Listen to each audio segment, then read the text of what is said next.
Assalamualaikum warahmatullahi wabarakatuh. Selamat malam kepada Ibu Rica. Izinkan saya dan kelompok saya mempresentasikan tentang interview pekerjaan. Sebelumnya, perkenalkan anggota kelompok saya, yaitu ada saya sendiri, Adelia Rizky Syaumi Putri, Anissa, dan Imam Zuhri. Untuk materi yang akan kami sampaikan yaitu pentingnya wawancara. Next slide.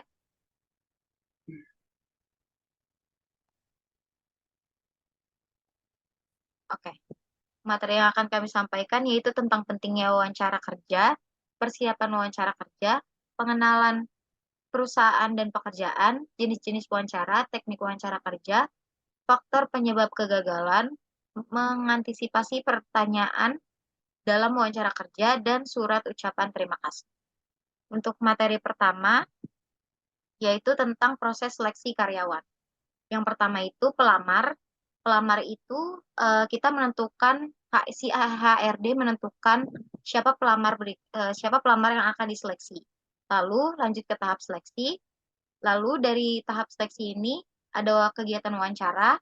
Dari kegiatan wawancara itu baru dilakukan penilaian.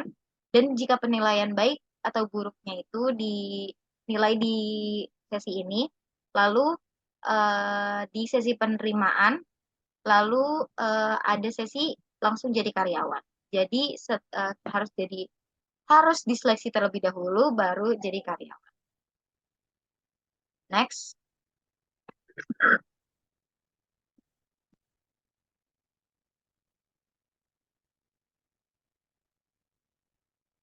Ada lalu selanjutnya ada pengertian wawancara.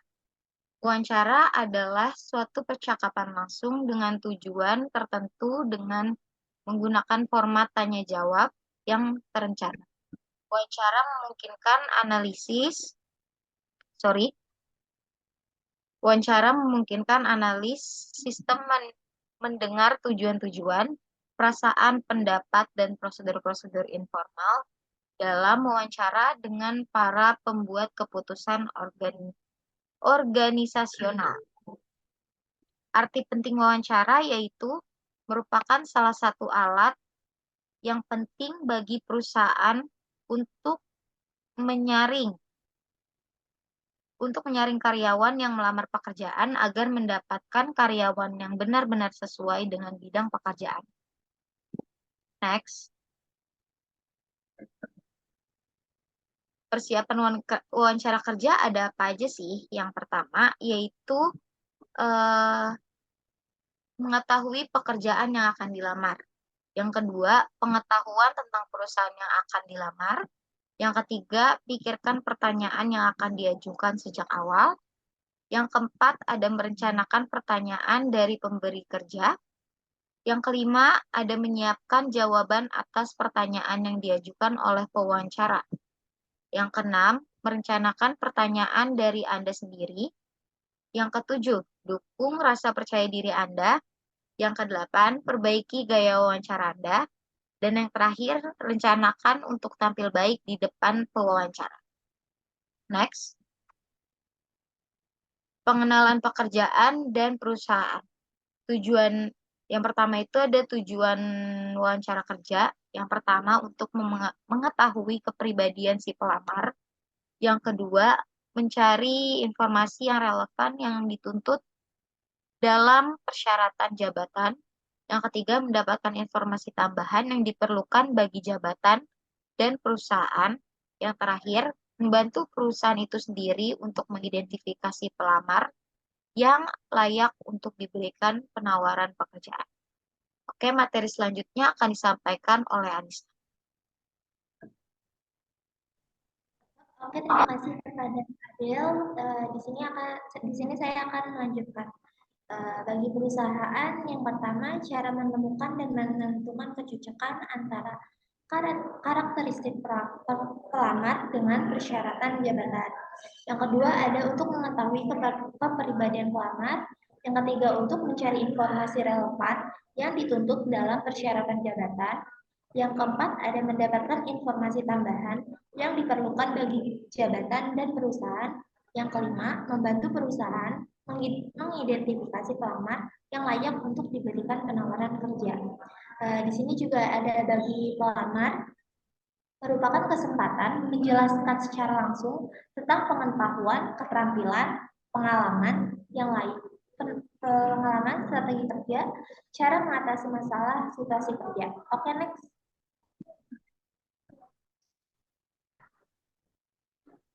Lalu di sini ada jenis-jenis wawancara kerja dari Weathers dan Davis 1996. Di sini ada wawancara tidak terstruktur, yaitu pertanyaan-pertanyaan bersifat spontan, tidak direncanakan terlebih dahulu, berguna untuk menilai kecocokan pelamar dengan pekerja. Lalu yang kedua ada wawancara terstruktur, yaitu menggunakan daftar pertanyaan yang sudah baku, berguna untuk mendapatkan hasil yang valid, terutama jika jumlah pelamar cukup banyak. Lalu yang ketiga ada wawancara campuran, yaitu kombinasi wawancara terstruktur dan tidak terstruktur, berguna untuk mendapatkan jawaban yang bisa dibandingkan satu sama lain, namun juga memberikan informasi yang cukup mendalam. Lalu yang keempat ada wawancara keperilakuan, yaitu pertanyaan-pertanyaan yang didasarkan pada situasi hipotesis atau rekaan terhadap situasi nyata untuk melihat cara si pelamar memecahkan masalah, berguna untuk menilai kemampuan nalar dan analisis pelamar dalam situasi yang cukup menekan. Lalu yang terakhir ada wawancara stres, serangkaian pertanyaan yang keras dan beruntun yang sengaja diberikan untuk membuat si pelamar marah, berguna untuk mencari karyawan yang tepat untuk pekerjaan-pekerjaan yang penuh stres seperti menangani keluhan. Oke, next. Lalu di sini ada dua asumsi yang dipikirkan, apa yang diinginkan, apa yang diimpikan seseorang akan mengarahkan perilaku seseorang tersebut. Oleh karenanya, perilaku seseorang di masa yang akan datang dapat diprediksi dan apa yang dipikirkan, yang diinginkan, yang diimpikan, yaitu ini termasuk ke pendekatan tradisional. Lalu di sini ada perilaku seseorang cenderung konsisten sesuai kepribadiannya sehingga perilaku seseorang di masa yang akan datang dapat diprediksi dan dapat diprediksi dari apa yang selama ini telah dilakukannya. Uh, ini termasuk pendekatan yang berbasis kompetensi. Oke, next. Lalu di sini ada kompetensi. Kompetensi adalah sikap keterampilan perilaku, motif, dan atau karakteristik personal lainnya yang sangat diperlukan untuk dapat melakukan suatu pekerjaan atau yang lebih penting yang dapat membedakan antara seseorang yang super dengan yang tidak. Contohnya di sini ada kompetensi utama, ada adaptability, yaitu yaitu kemampuan beradaptasi, kesediaan dan kemampuan pribadi untuk bekerja secara efektif. Yang kedua ada client fokus atau fokus klien, memahami dan memenuhi atau melampaui kebutuhan klien.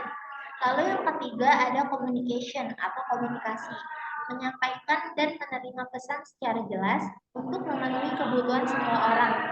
Lalu yang keempat ada organization awareness, yaitu kesadaran organisasi, memahami tujuan rencana bisnis. Lalu yang kelima ada problem solving engagement, yaitu pemecahan masalah dan penghakiman. Itu merupakan kemampuan untuk menilai pilihan dan implikasi untuk mengidentifikasi solusi. Lalu yang keenam ada result orientation atau orientasi hasil, yaitu mengetahui hasil apa yang penting, memfokuskan sumber daya untuk mencapai. Lalu yang terakhir ada teamwork, yaitu kerja tim, bekerja secara kooperatif dan produktif dengan orang lain untuk mencapai hasil. Lalu di sini ada kompetensi peran khusus, contohnya developing others, mengembangkan orang lain, keinginan bekerja untuk mengembangkan kemampuan jangka panjang orang lain. Lalu yang kedua itu ada impact and influence, yaitu dampak dan pengaruh, membujuk, meyakinkan atau mempengaruhi seseorang. Lalu yang ketiga ada innovation, inovasi, mengambil risiko, beradaptasi dengan cepat terhadap perubahan, memimpin proses perubahan. Lalu yang keempat ada leadership atau kepemimpinan, mempengaruhi orang dan peristiwa secara positif. Lalu yang kelima ada relationship building, yaitu membangun hubungan, mengembangkan dan memelihara hubungan dan kemitraan yang saling menguntungkan. Lalu di sini ada keenam resource management, yaitu manajemen sumber daya, mengelola sumber daya internal atau eksternal secara efektif untuk mencapai tujuan organisasi. Lalu yang ketujuh ada self management, mengelola dan terus meningkatkan kinerja diri sendiri. Yang terakhir ada strategic thinking, yaitu pemikiran strategik, mengambil skala luas atau pandangan jangka panjang, menilai pilihan dan implikasinya. Next. Di sini next. Oke. Di sini ada teknik wawancara kerja. Teknik wawancara kerja itu terbagi menjadi dua, yaitu teknik wawancara tradisional dan teknik wawancara behavioral. Teknik wawancara tradisional itu membuka tiga pertanyaan, kayak apakah si pelamar memiliki pengetahuan, keterampilan, dan kemampuan untuk melakukan pekerjaan. Lalu yang kedua, apakah si pelamar memiliki antusias dan etika kerja yang sesuai dengan harapan? Lalu yang ketiga, apakah si pelamar bisa bekerja dalam tim dan memiliki kepribadian yang sesuai dengan budaya perusahaan? Lalu di sini ada wawancara behavioral, yaitu merupakan 4 hal, yaitu start, situation, yaitu bagaimana kemampuan pelamar menggambarkan situasi kerja. Lalu ada teks, yaitu bagaimana pelamar menjelaskan tugas secara spesifik dan rinci. Lalu ada action, bagaimana respon atau tindakan pelamar terhadap situasi atau tugas yang dihadapi. Lalu di sini terakhir ada result, bagaimana pelamar menjelaskan hasil yang dicapai dan apakah pelamar tersebut mengambil pelajaran dari kejadian tersebut. Oke, next saya berikan kepada moderator. Baik. Selanjutnya, teori-teorinya ada faktor penyebab kegagalan wawancara. Yang pertama tuh ada pelamar tidak siap. Maksudnya dia tuh tidak tahu tempat wawancara yang seharusnya dia interview di sana. Yang kedua ada gugup. Kalau gugup itu dia pas ditanya dia cuma jawab seadanya saja dan tidak memikirkan terlebih dahulu. Nah, yang ketiga tuh ada patah semangat. Patah semangat, dia belum tahu hasilnya. Ya, belum tahu hasilnya gimana ke depannya bakal keterima apa enggak, tapi dia sudah patah semangat duluan, sudah tidak yakin kalau dia bakal keterima. Yang keempat ada pesimis. Yang kelima ada jangan memotong kalimat wawancara.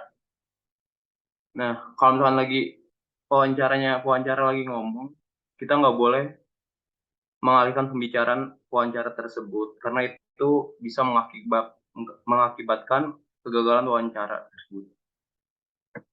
Selanjutnya ada datang terlambat.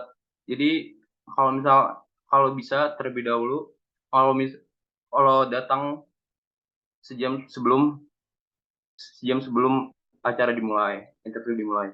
Melebihkan diri itu seperti kayak tidak sesuai sama yang Anda sesuai dengan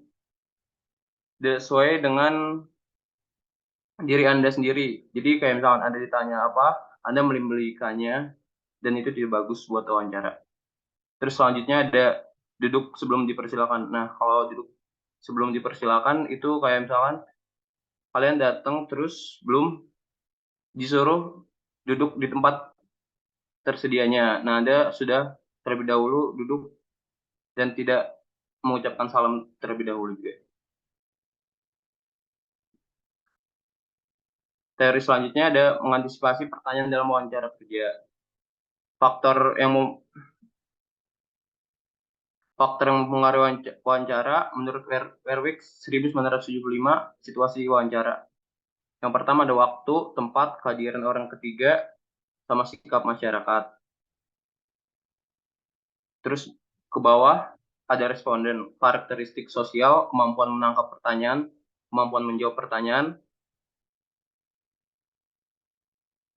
Dan selanjutnya ke samping itu ada isi kuesioner. Jadi kayak misalkan ada pertanyaan-pertanyaan peka, sukar ditanyakan, tingkat minat, sama sumber kekhawatiran.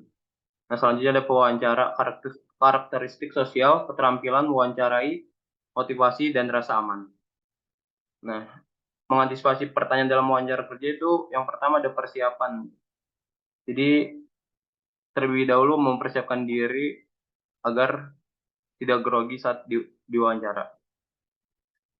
Terus yang kedua datang tepat waktu, seperti tadi, bawa alat tulis dan berkas lama. Nah, yang keempat ada memperhatikan penampilan dengan tipe intuisi tujuan. Terakhir ada pelaksanaan. Nah, selanjutnya ada teori ucapan terima kasih berakhirnya wawancara kerja.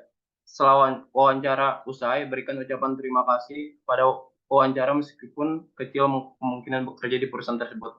Hal itu dilakukan untuk menunjukkan penghargaan atas waktu yang telah disediakan untuk wawancara dan tulislah surat ucapan terima kasih yang sederhana, singkat dan jelas, hindari sikap menyombongkan diri atau terlalu percaya diri.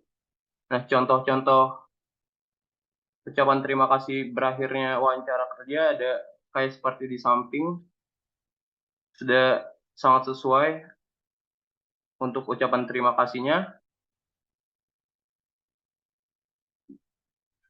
Dan balik lagi, kalau misalkan ucapan terima kasih itu sebenarnya sangat-sangat penting karena ucapan terima kasih bisa membuat Anda keterima bekerjanya.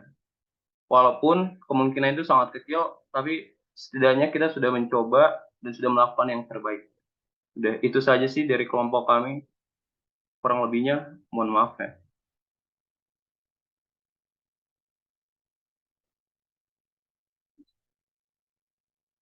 Baik, sekian materi dari kelompok kami. Jika ada kekurangan dimaafkan. Kurang lebihnya mohon maaf. Wassalamualaikum warahmatullahi wabarakatuh.